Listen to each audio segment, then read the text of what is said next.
Good morning. Morning. We are extremely pleased that you are here. It is good to come together for the purpose of co-creating. Do you agree? You're knowing what you're wanting? Yeah. You are enjoying the evolution of your desire? You are coming to appreciate the desire even when it has not yet manifested? That is the most important question to sincerely come to the point of answering yes to, because you will be eternally incomplete. So there will always be a new idea that is hatched within you, that the universe has already gone to work on, that is already being held in vibrational escrow for you, that has not yet come into your manifested experience because you have not yet had or taken the opportunity to completely vibrationally align to it. And that's normal, isn't it? So this gathering we are calling the art of allowing, and really it's the art of readying yourself vibrationally for the receiving of what you've been asking for. It's about vibrationally soothing yourself. It's about coming into vibrational alignment.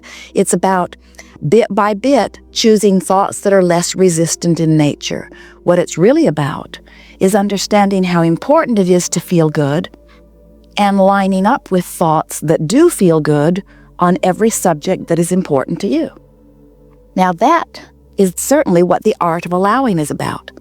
Why we all make it so complicated is really a wonder, because it is not necessary to make it complicated. We, mostly you, make it complicated because you think you have to sort out every thought that's ever been thought and come to the conclusion about what is the most appropriate thought. So you get lost in the discussion with others about what's really right or what's really true. And we want to point out to you that anything that anybody focuses upon for very long becomes their truth. So if you use statistics or evidence to support your reason for giving your attention to something, we say, that's just dumb. Well, we could say it nicer, but we don't want to. Because what it's saying is, because someone else gave their attention to something long enough that they achieved a vibrational harmony with it. And because they achieved vibrational harmony with this thing they gave their attention to, even though they didn't want it, they manifested it in their experience and made it their truth, made it a statistic or a fact. Since they did that, now I should do it too. And we say, why in the world would you want to look at something unwanted long enough that you activate a vibration within you about it so that now you manifest it? Doesn't make any sense. And we think it's because, as physical beings, you are enamored with reality because you've forgotten that somebody created it. You take reality as this fact that needs to be studied, scrutinized, documented, put into history books and monuments and family histories, and then regurgitated generation after generation for what? For the continuing to carry the legacy for us. And we say, if we were standing in your physical shoes, we would grasp the concept that we are leading-edge creators, and we would sift through the data of our time-space reality for ideas of things that we would like to create, and then we would fixate on those things that we think we want to create, molding the vibration of our being to match those things we think we would like to create, and with far less effort than it takes you to learn Quicken in your computer, you can line up with source energy and have anything in this world that you want. Nothing is off limits to you. If you have the ability to identify it as a desire, then this universe, this time-space reality, has the ability to deliver it to you. But it's necessary that you become a vibrational match to your desire. So you can't just be sloppy in your vibration. You can't just observe anything that's in front of you. You can't just turn on the television and watch anything they throw at you, because they have motives for everything they show you. television has discovered that if they show it to you often enough, you're just going to start vibrating with it. All of the advertising experts have discovered that if they can just get themselves out there, that eventually you will become a vibrational match to what they are offering you. And in doing so, you will attract yourself to it and it will come to you. And so it's just good business, advertisers say, to get the word out there, get it vibrating in your experience. But we want to say to you, you've got choices about what you let vibrate in your experience. Don't let the glut of information overwhelm and confuse you. Simplify it by saying simply this: I have guidance within me in the form of emotions that indicates to me in every moment the vibrational content of what I'm giving my attention to. So, you could say, nothing is more important than that I feel good. Or you might even modify that statement softly by saying, I'm going to do my best to feel the best I can from where I stand at all times. In other words, we don't expect you to think the best thought you've ever thought and feel the best you've ever thought all the time. But we would, if we were standing in your physical shoes, make the best effort from where you stand to feel the best that you possibly can.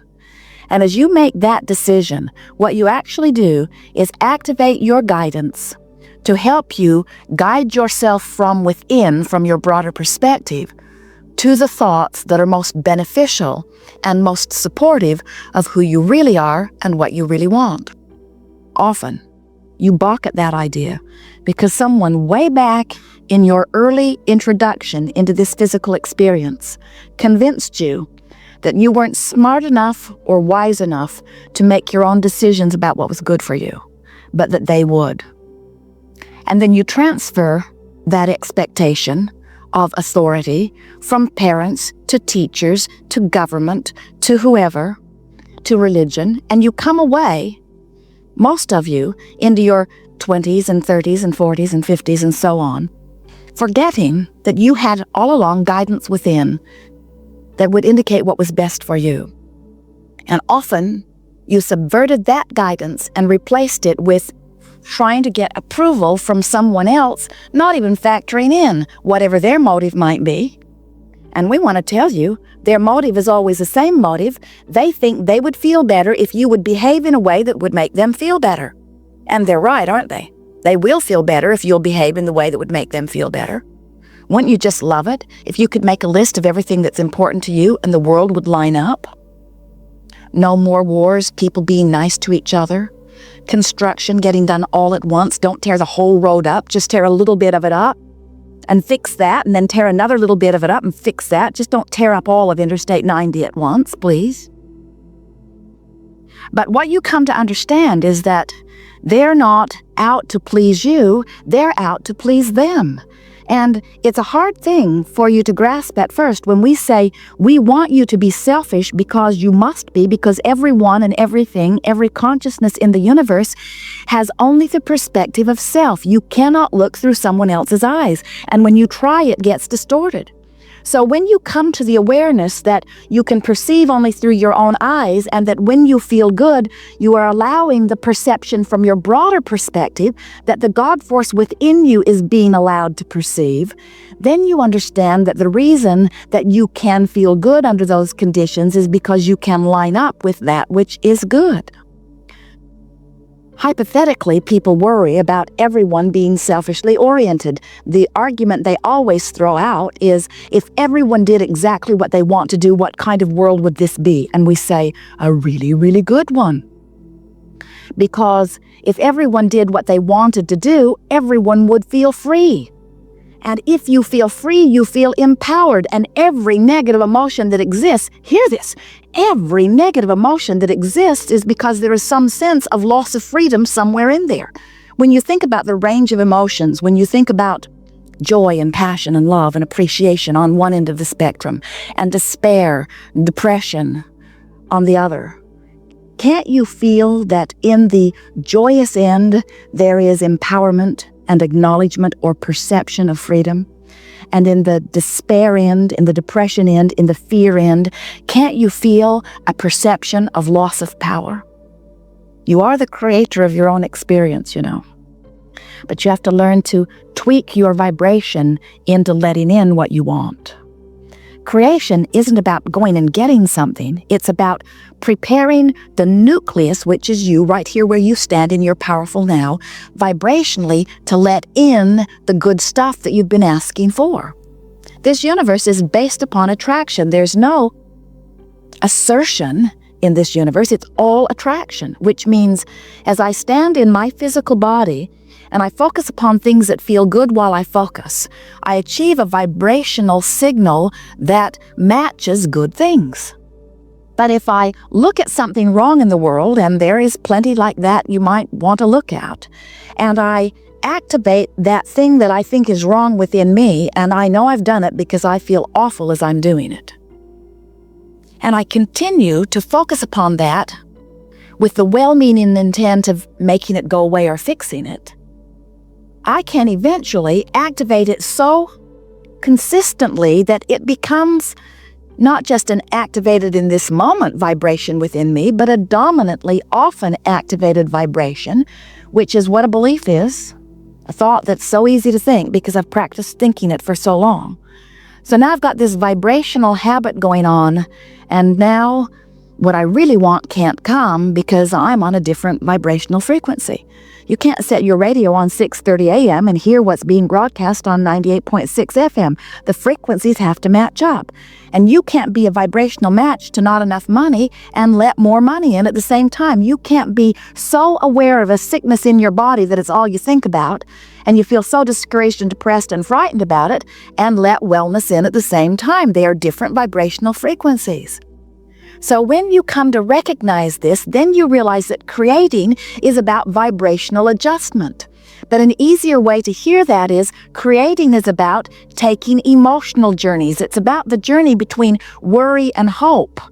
The emotional journey says, all I have to do is shift from worrying about not enough money to hoping and believing that there will be enough money. And when I have made that vibrational shift so that when I think about money, I feel calm and good rather than frenzied and worried, when I've made that shift, the universe will do all of the orchestrating. The universe is the concierge, the employment agency, the coordinator, the manager in the sky that will line all that up for me. You don't have enough hours in the day or energy and time to make things happen. You've got to get into the attitude of allowing the good stuff to happen. And the reason that we get so worked up about this is because we can see what's being held in your vibrational escrow. We know every moment that you worked on a job you didn't like, you were launching clear rockets of desire about what you preferred. Every time you were mistreated, you launched a rocket about what would feel better. Every time you felt like you deserved more money, you launched a rocket that put more money into your future experience. Your future experience is so full of all of this good stuff that you want. But here you are beating the drum of where you are, talking to coworkers and to friends and to your mother about how things aren't going the way you want them to go. And here's this magnificent future experience all lined up with your name on it, with your vibrational encoding, ready for you anytime you chill out and relax and practice yourself into more positive expectation about good things coming to you. The entire universe will respond to you. Certainly the cells in your body will respond to you. Everything will respond to you. But if you don't do the vibrational work, then there's not enough action in the world to make it happen. And that's why so many of you don't believe in your ability to create your own reality. You want things, and you talk about things you want from a vibration that you are not consistently offering.